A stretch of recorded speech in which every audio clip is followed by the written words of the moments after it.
This podcast contains potentially adult language, adult themes, definitely drinking, and possibly sexual context. Listener discretion is advised.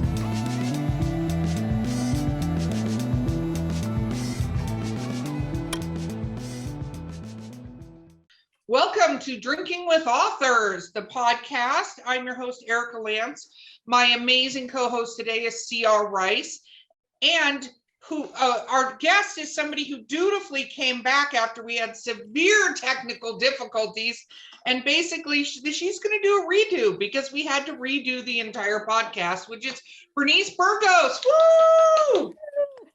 Okay, Thank you for having me back, ladies. Absolutely, we had to. Anyway, it was all my fault. Audience who's listening here in North Carolina, I froze. They kept going. It didn't work out. Okay, so we have a sponsor, Skunk Brothers Spirits.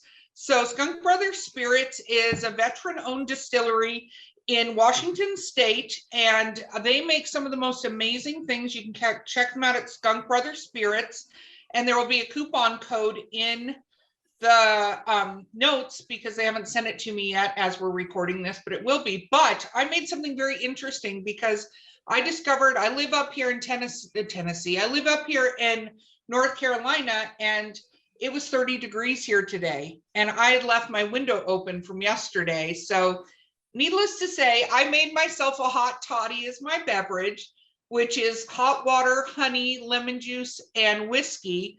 And the whiskey I decided to use was actually from John Dover, had this made for his Once Upon a Thing in the West, and it's called Aftermath, and it's a corn whiskey. So I use that to make a hot toddy from Skunk Brothers. I'm super excited. This was a limited run. I'm not sure if you can still get it, but they do have other corn whiskeys. CR, what are you drinking? I am back to rum and Dr. Pepper. I'm not doing, well, technically it's a zero soda, so I'm still doing my hashtag healthy from last night, but I didn't go as bougie as last night. Last night was green tea and vodka, which yes, we've discovered everyone in Beverly Hills is now drinking. Okay, Bernice, I know you have the most riveting beverage that the podcast has ever heard that you're going to share. Yes, I have this fantastic club soda minus the vodka. Or the gin. Or tequila. Or anything fun involved. I'm still trying to recover from New Year's Eve, so forgive me, people. Yeah, that's what happens when you try to party hardy late in your 40s. I don't recover very well, so. Well, you have to keep it a continuous party like I do, and then you never have to recover. All you're doing is like, I do a podcast and then just keep it going the whole time. Okay, so Bernice, because our audience didn't get to hear literally anything that was recorded on the last one, talk about what you write. So I basically write fantasy, everything fantasy genre related, paranormal romance, urban fantasy. That's pretty much my jazz. That's basically it. Very cool. Okay, I'm going to ask you some questions that were asked last time because anyway, the ones I remember. Let's start with, when did you start writing? Good question. I've always been writing. I think it's always been more of a side hobby than anything. So I've actually gotten published, I think back in 2019, I want to say. And I've been publishing books since then. So it's been very much a long journey as far as the writing goes. I've been doing it way back when, since I was a kid, and just now getting all the pieces together and actually putting my work out there. I think, funny enough, I don't know if I shared this the last time, I actually started out as a poet.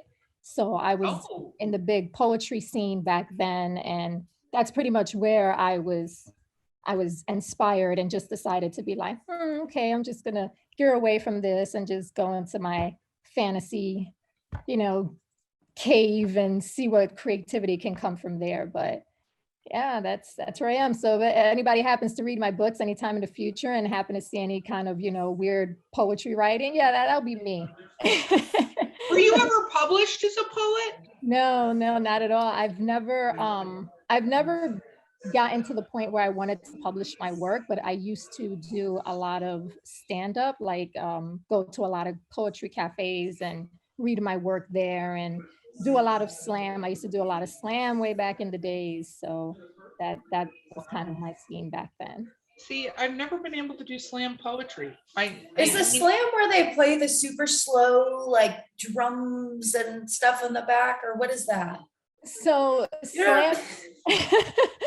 I love you. So are people thrown into walls as they're reading? Because we need to No, understand. you know, They're like, okay, a so this is the mosh only pit reason why I'm in asking. front of the poets.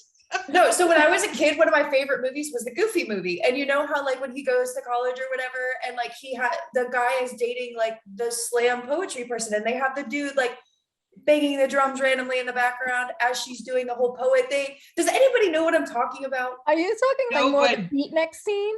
I don't know. You're being. I have no idea. That's Yeah. why I'm asking. I love that your You know what, never slam mind. poetry knowledge is based on the Goofy movie. That's the best That's part all of I everything. have for reference because she was like doing the slow poetry. You know what? Never mind.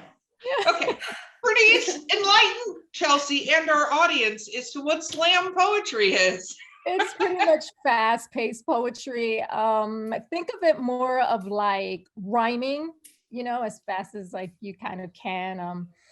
I wish I had something out that I can just read off the top of my head. It kind of gives more of a rap vibe to it, but you're not exactly rapping per se.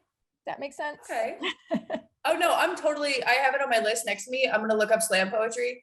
And I'm Yeah. also going to send both of you the Goofy movie clip so you can understand what I'm coming from. Okay, I believe you. I believe you. I think people listening who are slam poets are gonna go, her education is from the Goofy movie. You know, I gotta say though, I learned a lot from the 90s Muppet kid. movie growing up, so I don't hold that against you, Chelsea, at all. So, Perfect. okay, you lived most of your life, and then suddenly 2019 and you're published. How did that happen? So I'm in the military, and one of my girlfriends that I've known for a while, her mother owns a publishing company. But prior to that, I was always sending, I was curating and sending my stuff out. And it just happened that this wonderful woman that I knew that was in the military with me was like, hey, my mom's a publisher, she has her own publishing house. And I was like, oh, wow, that's pretty cool. So I started sending my stuff out. But when I sent my stuff out to her, I didn't think anything would happen because I was getting rejected so much. And plus, it was more of a sense of like, all right, she tells me this, but then I didn't send it out till like maybe 2-3 years later. I think after I met her, if I can get my timeline correct. But I was like, oh man, I remember she told me her mom's a publisher. Well, let me try her publishing house. Because, I'm pretty sure you guys know this book too. I think it's called the Market. Is it the Writing Market? Is it the writing book that basically has a list of all the publishers across the country? You can send your Oh yeah. the writers. I feel like it's called the Writing Market or the Writers Market or something weird like that. But anyway, I had that, and I think I probably sent out my book to everyone on that list, fantasy related. And then I just happened to remember this woman, and I was like, oh my God, my friend, her mom, let me hit her up and see what's going on. So I sent it there, and months later, she was like, yeah, okay, this is great. Send me more. And that's all she wrote. That's kind of where it went from there. And I was like, whoa, this is happening. Like you start to get really happy, and then you start to get very scared in the beginning. Like, oh wow, this is happening. So No, totally. Well, it's interesting. I always say it's how you meet people. There's a degree of fate sometimes involved with writing and who you meet and how you meet them and everything like that, because, it just takes that one person sometimes to go, hey, head in this direction, that's direction to go. Because I know a lot of artists that have queried a ton, and it's a loss every time you get that rejection letter back.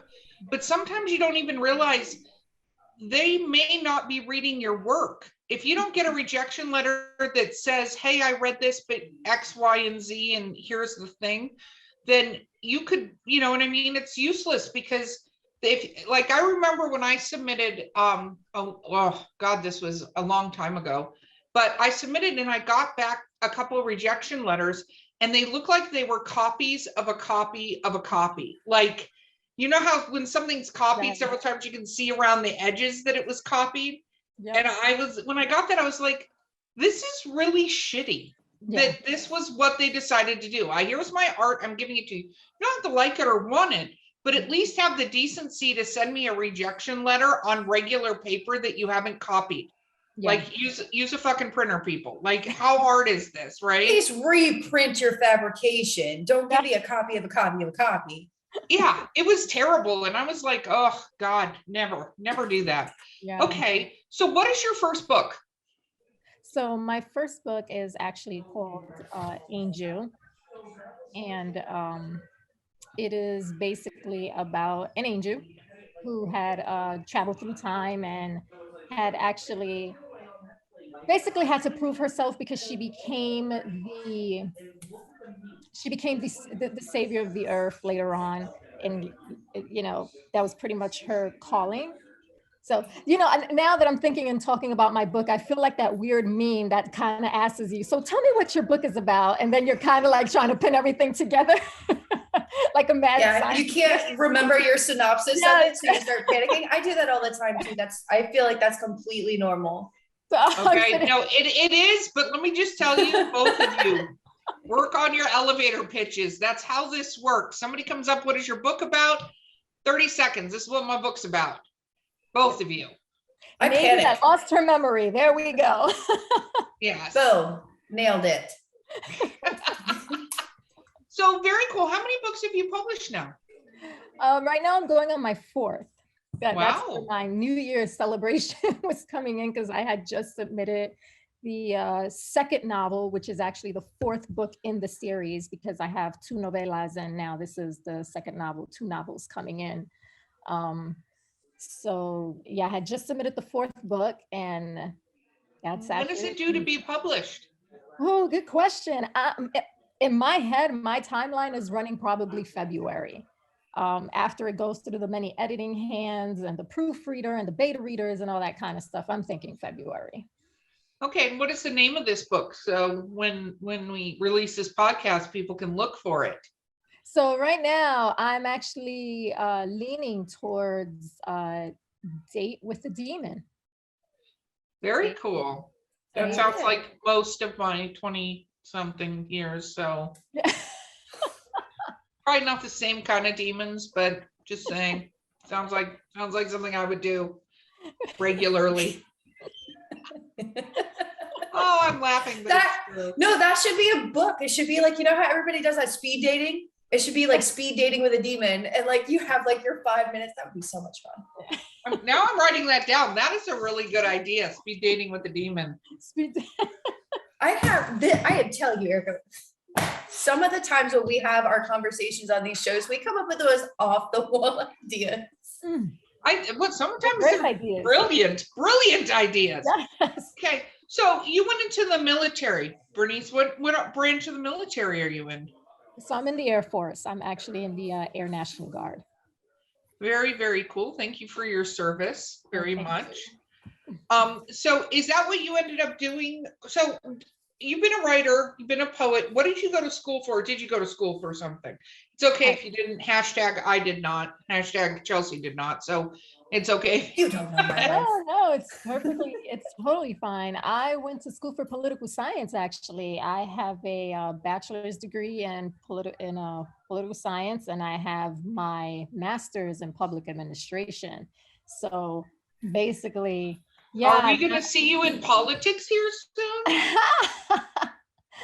I do all my politicking behind closed doors now for the actual like organization that I do work for. But yeah, no, I started my career in actually advocating and researching. So I've always been a writer by trade, but it's been more of not the fun stuff, you know? Oh, I got it. It's been the behind the scenes. Forgive me, hopefully my job will never hear this, but it's been more academically based than anything. So this here gives me more of a chance to just tap into something that I'm not doing academically, as far as like writing all the research papers and advocating and all that kind of good stuff. Well, trust me, I totally understand that. That's very Yeah. cool. Okay, so take us on your journey from poetry to fantasy, because I'd like to know how you managed to go down the fantasy path. Well, the thing, like, I've always been intrigued, and I've always been a big, like, vampire buff. Like, I love books on vampires. I love books on angels and demons and all that kind of stuff. Anything supernatural was pretty much my jazz. But I think when I was doing poetry, more like it came from more of a dark place, I would like to say. Well, Yes. that can be the case. A lot of times poetry, I'm not even going to ask what just happened to CR because her camera went out and now she's giggling uncontrollably.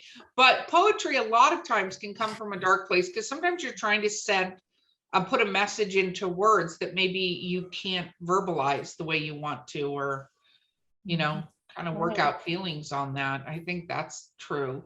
So, does your book have vampires? Because you just said you like vampires. Does your book have vampires in it? Oh, yes. Yes. Good old sexy ones too. Very, very cool. So how long did it take you to write book one then? When you started and you were like, I have an idea and this is what I'm going to do. How long did it take you? So I'm going to be very frank. So book one that was actually published, the novella, that actually took me just a month to write. So what happened is that the actual first book that I did write was Trapped Inside Humanity. And that book actually took me several years to write. Like, I feel like it was actually sitting in a drawer for like 10 years. Like, I kid you not. I think a lot of us have been through that, where we start, stop, start, stop, start, stop, or start, put it away for a while, come back to it, start at the beginning again, because we decide everything we've written is garbage and we need to start again. And then, that's sort of the death of letting time inject into novels and stuff like that, is if you wait too long, you're a different person when you go to write the book again. And so, like, you want to change the whole thing. I went through that with my first novel, not my first short story, but my first novel that I wrote, which is My Home on Whore Island. And it took me 8 years. And I'm like, why the hell did it take me 8 years? When I went to do the second one, it took me about 4 months to do the second one.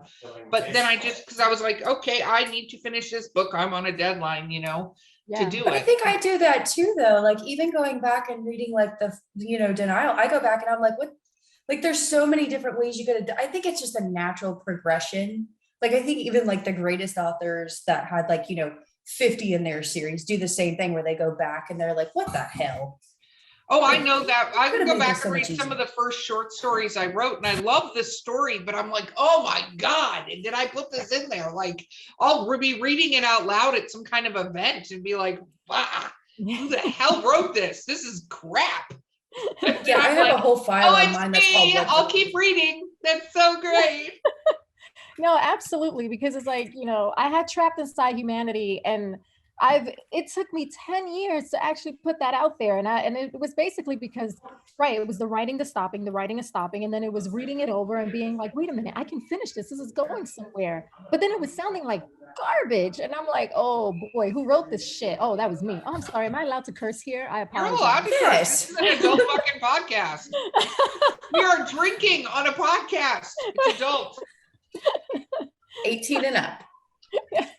So I'm sitting back like, oh my gosh. But, after I cleaned it up, and I was saying to myself, no, I can actually put this out there. Like, this is actually pretty good. And it got picked up. I was like, wow. But now, as I'm reading it, I was actually speaking with my publisher a while back about it. And since it is the first book in my series. And I said to her, I think I want to re-release it.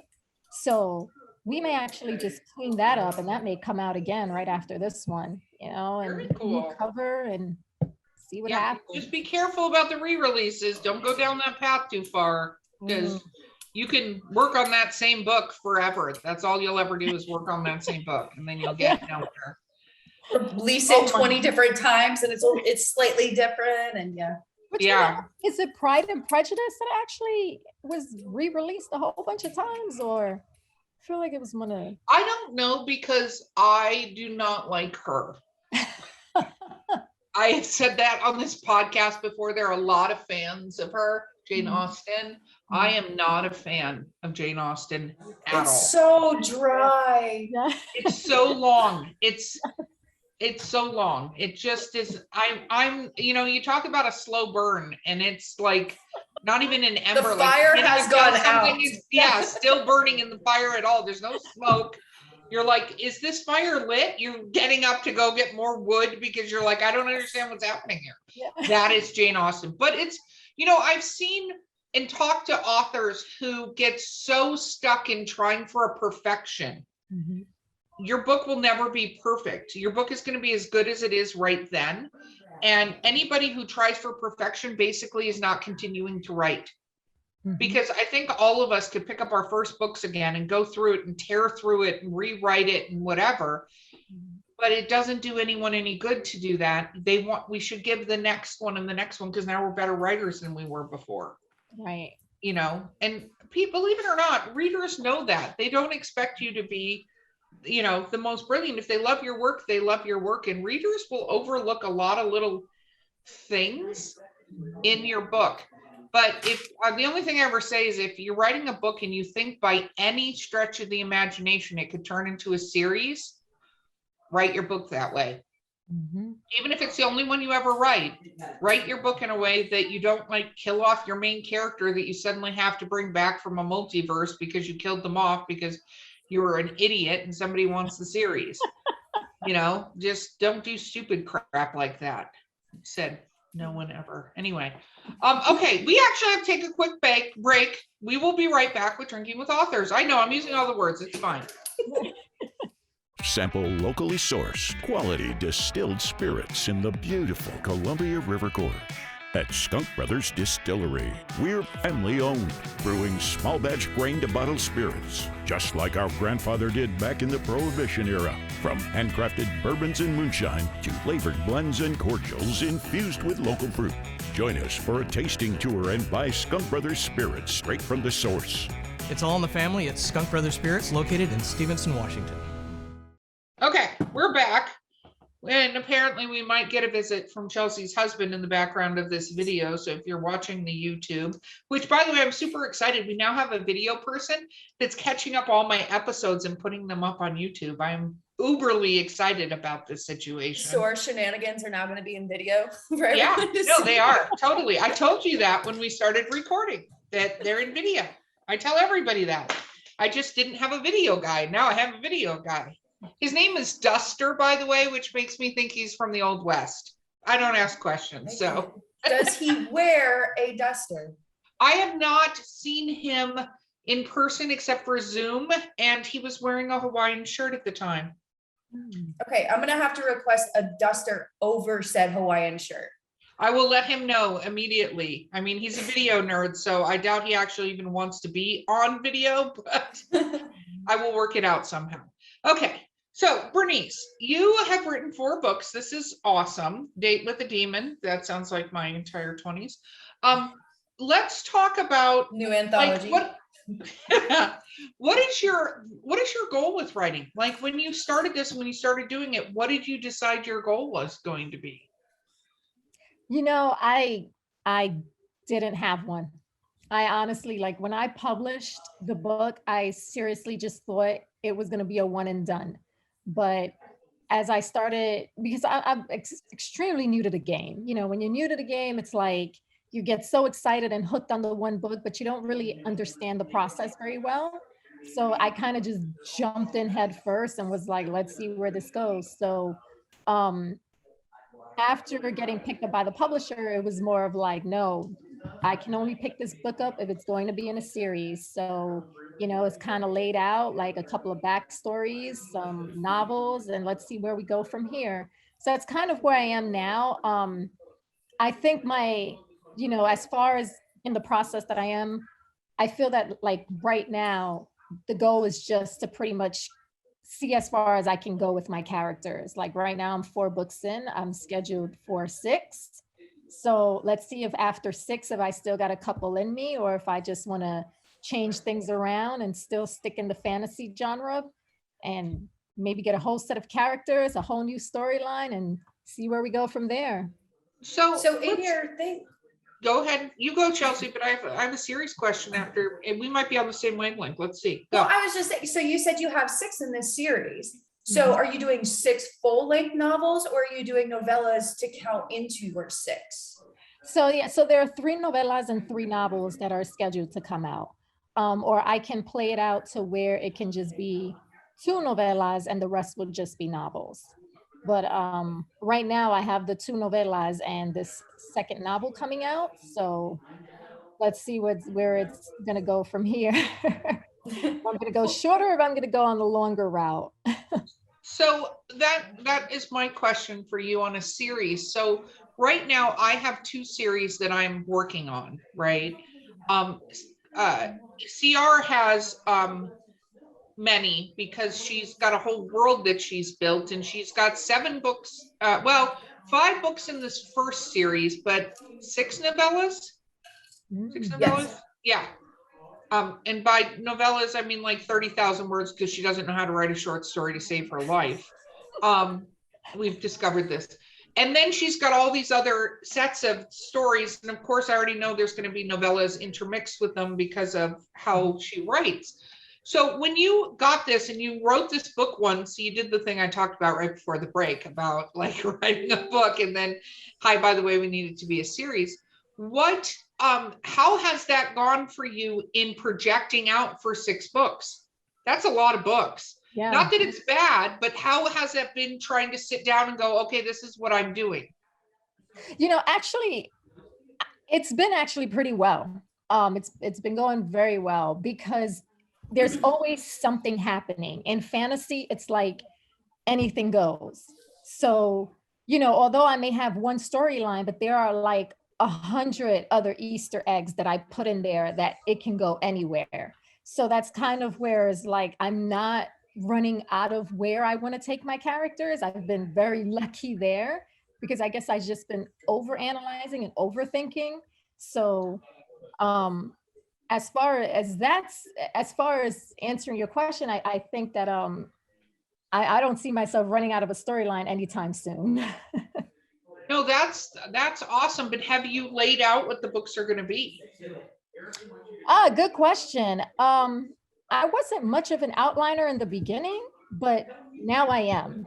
Now I do see myself outlining, but just the outlines, I just use it to just keep myself on track. So I have like a whole board of who's doing what, who has what powers, where is what going, so that I know for like the next book, who's going to be in what book doing what with whatever characteristics they have. So I just won't forget that. But yeah, no, I've been definitely outlining now.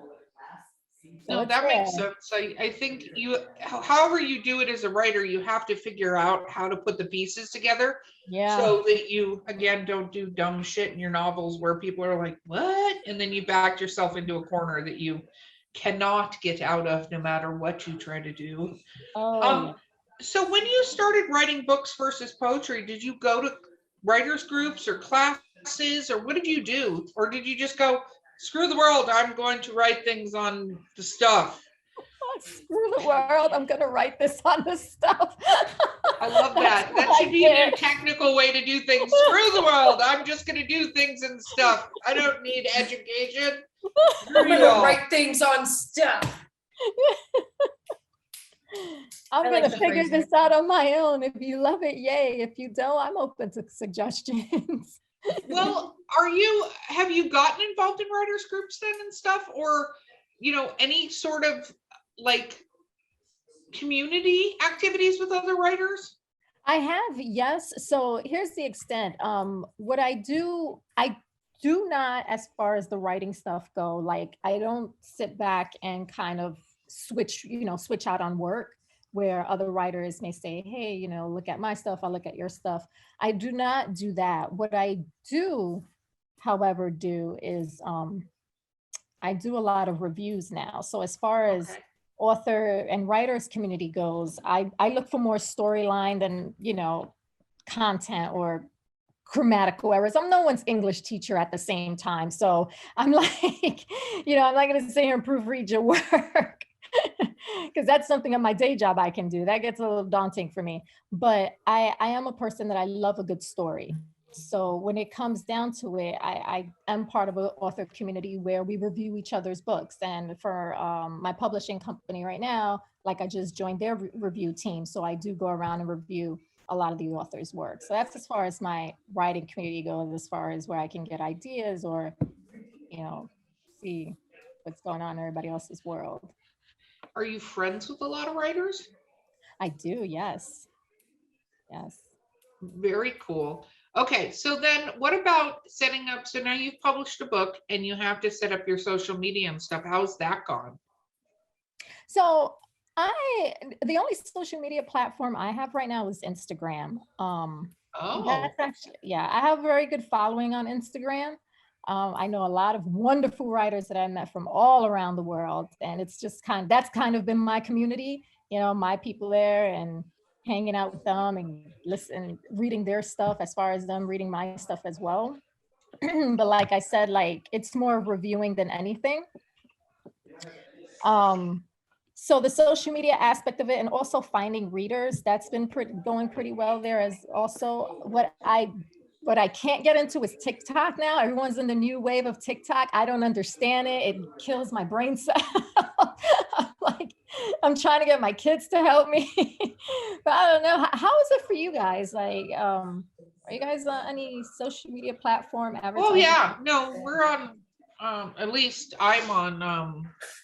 Well, first of all, I have the podcast, which is on all the platforms, and then the publishing company is on all the platforms, and I'm on the platforms. I haven't done a lot of on TikTok, but we have a marketing person that's working on our TikTok stuff, because you have to be very much on TikTok all the time. You can't like sort of be on TikTok. You have to constantly be ticking and talking, so to speak, right? That's what they look for on there. So, yeah, I haven't been, but I think, I think Facebook can be good still at times to create a community, especially of fans that want to talk about to each other and to you about the work. I think Facebook is a really good avenue for that, creating a fans page on Facebook. A lot of authors, and then you can invite other authors to sort of do what's called a takeover of your fan page, and then you can introduce people, because you're never going to produce enough books for your audience to be satiated all the time. So sometimes it's really good to get with other authors and then share, because they're having the same problem you are, Mm-hmm. So I think social media is hard. I think it's so hard. Yeah. It's just so hard. No, it can. With the community that I'm on Instagram, that's kind of what we do for each other. Like, we'll, how do you say, market each other's books? Like, we'll put it in our stories, or we'll put it in our feed, and we'll go from there. So how has writing been different for you in pre-COVID versus post-COVID world? Good question. So post-COVID, pre-COVID, I wasn't getting any real writing in. All of my work seemed to happen during COVID. Oh, wow. And we're all indoors. So did you feel like you got a lot done? Because a lot of writers who were writing before did not get as much, didn't feel like they got as much done. That's interesting. So I guess, is it because, are you working from home now? Do you have more time? Right, yeah, so I do work from home now. Prior to COVID, I was not. I was in the office all the time and kind of just trying to figure it out. Trying to stick in my writing anywhere I could. Very cool. So you said book 4 is coming out. Have you already started working on book 5 then, or did you just wrap up book 4? I just wrapped up book 4, but I do have like this, I'm going to use the word imaginary outline that's going on in my head right now. So I do have more ideas in the works for book 5. Very cool. Very cool. And what do you like to read? What are your favorite things to read? Who are some authors you enjoy? Oh, I read pretty much anything. Except for some romance, I don't read too, like, I can get into it, but when it's just romance between humans, I get a little bored. Oh, I see. We're not interested in the humans. Right. But I mean, other than that, like, I read pretty much anything that comes my way. Especially, I read this one book from this amazing, amazing woman, actually. I'm picking the book out right here because she just sent it to me. I have to give her a shout out. This is when we do this. One of my there's so many talented authors. Like I said, I met on Instagram, but one of the books that I swear to you almost made me cry was this book by Tammy Freebie. I don't know, can you see this? Well, no, No, because it's all there. Oh, there we go. Yes. most of it. It's getting weird. I think it's like that. Okay. Born This Way? Yes, Born This Way. So it's basically about a young man who is gay and trying to find himself and needs to come out within the community. And he's from a very church affiliated home. And it's just his journey and his works on how he is traveling through life. But it's a very much of a tearjerker. And that book really hit home. I was like, wow. The writing is just amazing. The storyline, everything. But that's one of my favorite books. Just very cool. Favorite all times. When you sit down to write, what is it like? Do you need it to be quiet? Do you want it to be in a coffee house? Like, what do you want it to be like when you're writing? Well, generally when I'm writing, I'm always listening to music. So I have some earbuds in, trying to just get some inspiration, get my groove on, and that's it. What kind of music do you listen to when you're writing? So I listen to this one band called The Muse. Oh, I know The Muse. Absolutely. Yeah. I've seen The Muse in concert twice. Did you? I'm jealous. Yes. I also have seen 30 Seconds to Mars 8 times because they seem to be in every concert, like, collective that I was going to for a number of years. Like, there was a concert in Tampa area called Next Big Thing. They were there, and then they were at the Taste of Chaos tour. And anyway, there's Chevelle's, Panic at the Disco. Got to see a lot of very cool Yes, I got to see the Panic at the Disco for their Black Parade tour, which was really, really awesome. Because they do the entire CD in order, like when they do the songs, because it's a story. So they do them all in order. It's pretty badass, not gonna lie. I'm sure, but I do have to ask, for The Muse, is the lead singer, is he really great in person? Like, his voice is amazing. He is great in person. A lot of those bands, again, are, because I think those kind of bands don't have nearly the synth on them that a lot of bands do, because they play a lot of small venues before they get famous, versus sometimes pop stars. Not that pop stars can't sing, trust me, I could never sing like Ariana Grande if I tried. But there are some of these pop stars that are created with the voice and the thing. And so then when you get them in person, you're like, what the hell is happening? But the bands, on the other hand, they've done it like I saw Paramore, and they were all still teenagers when I saw them, because when they started, they were all kids. And there was another band that's very much like that. And oh my God, what?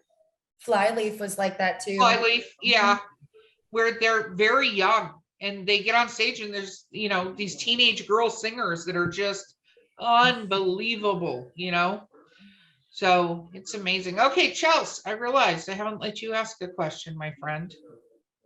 What is your end? Do you have your end goal for your series? Because, like, I know you said you have a lot of ways that you can expand it, but if they told you at the end of 6, this is 6, we're done at 6. Do you have how you want to end it? Like, are you an author that would leave it with a finality, or are you an author that would leave it with like a cliffhanger? So if in the future you wanted to come back to it, because I know you said that you were thinking about different genres and things. So if you wanted to take a break, do you have an idea of how to end your current series?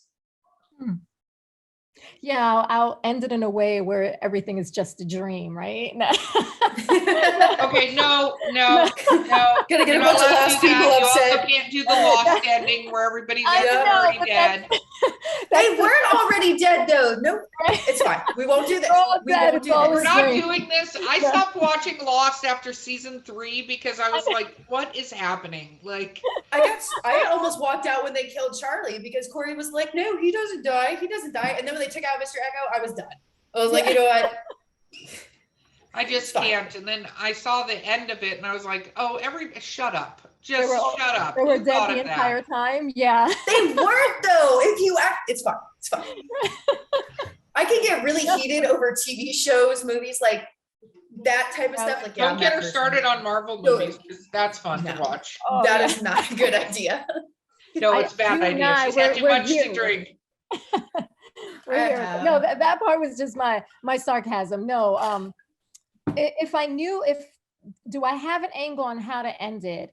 No, to be honest, no. But if they told me I had to end it, then I'll think of something. People will probably be disappointed. Hope it won't turn all gamey thronies on them, like. That can happen. Yeah, I do the whole not envy George R.R. Martin at all. Right. I was thinking about that actually when I was cooking something earlier in the kitchen, is if you had a series and it went through like what his went through, because I actually watched the Harry Potter reunion was on TV, right? The 20-year reunions on HBO Max. And they were talking about it. And I had to remember that when they started filming the first one, the rest of the books weren't written, right? I think I think there was only up to 4 or 5. yeah, something when they like that. started filming the series. And so she's still writing books. It was 4 or 5 were written. So the rest weren't written, which is the last 3 have some of the most impactful things in them. 4, 5, and 5, 6, and 7. Mm-hmm. All of it has impactful things. Potter fans don't go nuts, but I'm just saying Right? it's We very just got dark. boycotted. Right. Yeah, totally got it. But I was thinking about this and I thought, if a book series I had went into a TV show and they went all these directions with it, and there was all this found outcry and outpour and all of this stuff that happened, and fans loving this part of it and not loving this other part of it. And I kind of went, what if you just didn't want to write it? What if you were like, you know what? Fuck it. I don't want to do it. I want to just kind of leave whatever as is. I just wonder if what? You would go full on mutiny. It would be like everybody was on a boat and the world came up to your door and we're just like hijacking your boat. That's exactly what happened. Can you imagine if J.K. Rowling decided to do that at book 4? Well, Like she just stopped? It's true, except for the series has way more fans than the books had fans. Let's be honest. Like that series did. They went in a different direction. There's nothing that man is going to write that's going to make people happy, right? Mm-hmm. It's just not going to happen. Right. I think anything would be better than, like, I never actually watched Game of Thrones. I always waited for it to be over. So like I had actually started it and like Corey watched it and he was full on rampage mode with the final. Don't watch so season I'm 8. assuming, I'm Don't watch assuming season whatever he writes will be like glorified, go down in history. Yeah.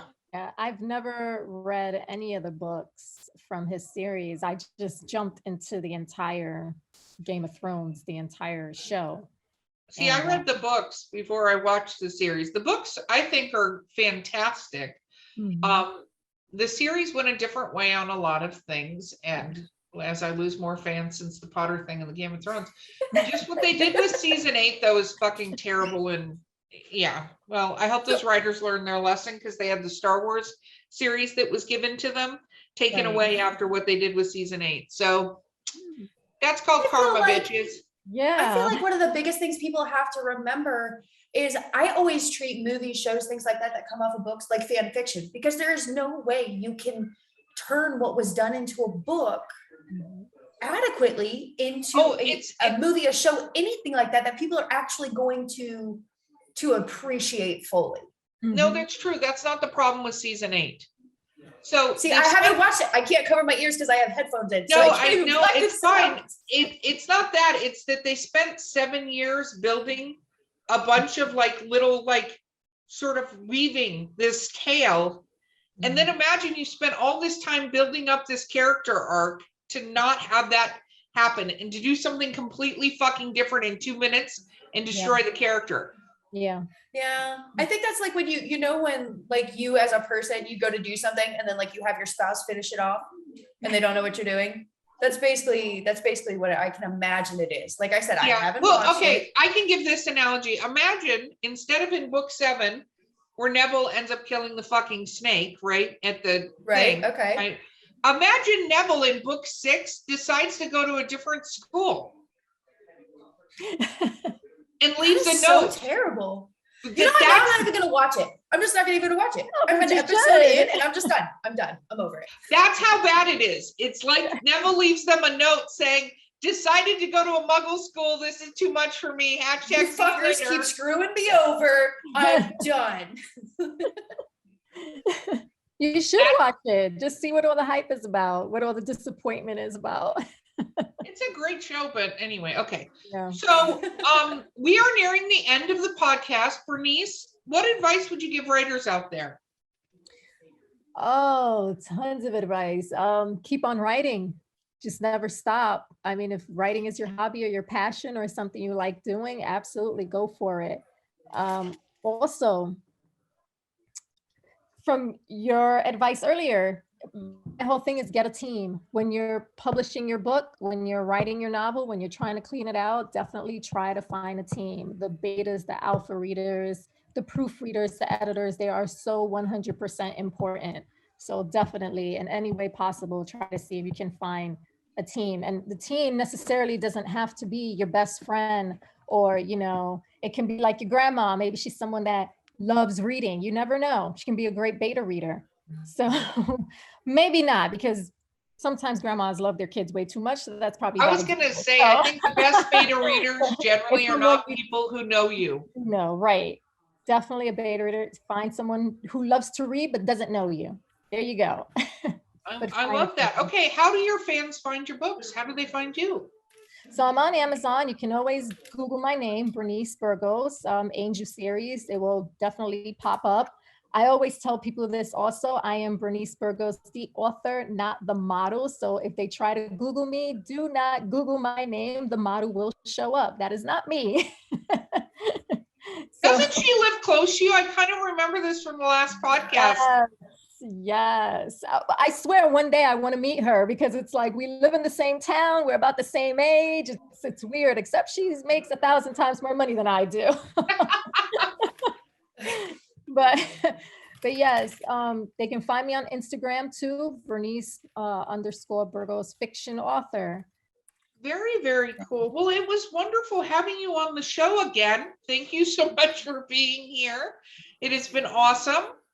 Thank you for having me. Absolutely. Okay. And before I sign off, I'm going to remember Skunk Brothers Spirits, skunkbrotherspirits.com. You should be able to find the coupon code in the notes of the podcast. Plus, I'm going to put it all over social media.